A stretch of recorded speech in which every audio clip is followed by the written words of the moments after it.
unë jam përpjekur me krejt çfarë munde me di që të merrem vesh me partitë opozitare. Dhe më duhet të them që atmosfera tash është ndryshe.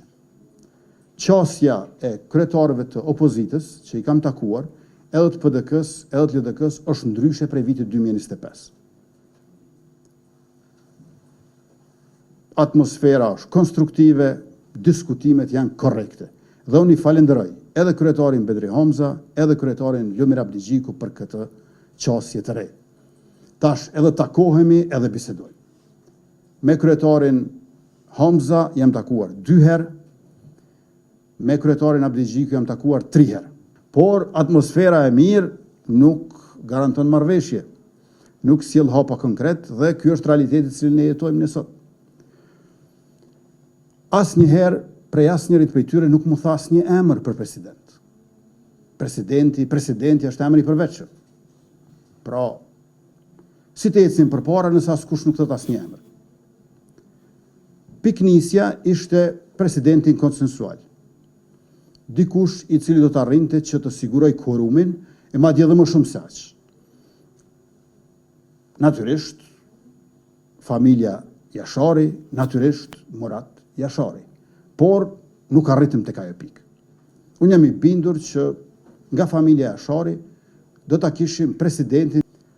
Unë ja kam shpjeguar me shumë dashamirësi kryetarit Bedri Hamza se një gjë e tillë është e pamundur për mua si një kryeministër demokrat dhe si kryetari i lëvizjes së vendosjes e cila ka statut të saj, në të cilën nuk lejohen blanko marrëveshje.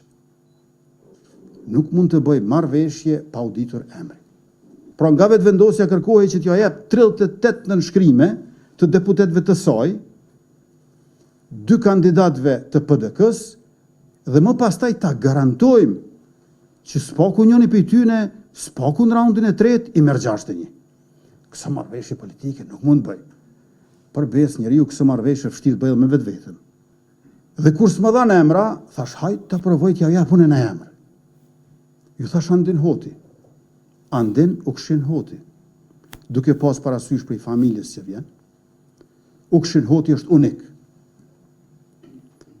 Për nga filozofia politike, ne nuk kemi një mendje tjetër të ngjajshme, jo vetëm në Kosovë, por në barë kombin shqiptar që nga lufta e dytë botërore e këtej. Andaj, Andin Ukshin Hoti ishte një propozim i ynë, që së paku të fillojmë të diskutojmë. Nuk u pranua. Dhe jo vetëm që nuk u pranua, por nuk u pranua as kemi takime më tej që të flasim për emra të tjerë.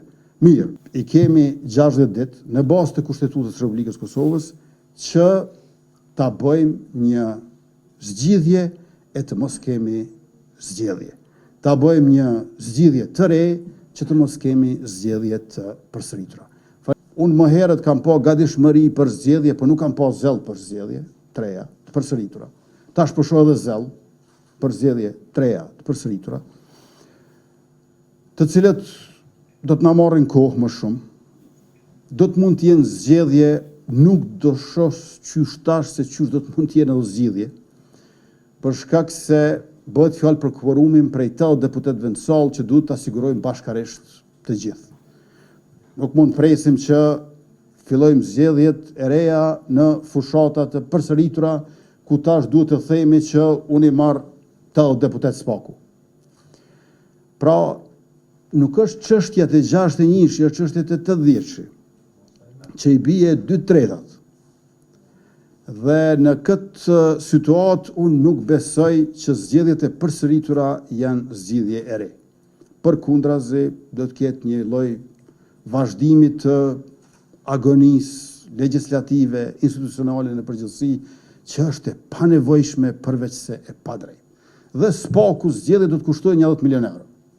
Vështirë të nxjerremi edhe me i palë zgjedhje tjera pa 10 milion euro. Për ta përsëritur rezultatin. Mund të ketë ndonjë lëvizje të vogël, po nuk shoh diferencat të mëdha. Ju e dini që unë jam aktivist, nuk jam analist.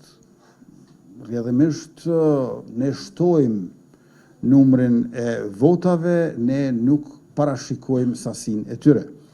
Në këtë kuptim, sa herë ka fushat zgjedhore, jemi ne aty. Shumë gjëra janë vështirë të kuptueshme tani, aq më vështirë të shpjegueshme, ndoshta deri diku të përshkrueshme, por koha do të tregoj dhe atë shumë shpejt se çfarë ka qenë ky lloj planja, kjo lloj skeme, që neve të detyrohemi për zgjedhje të përsëritura në mënyrë të padrejtë e të panevojshme, madje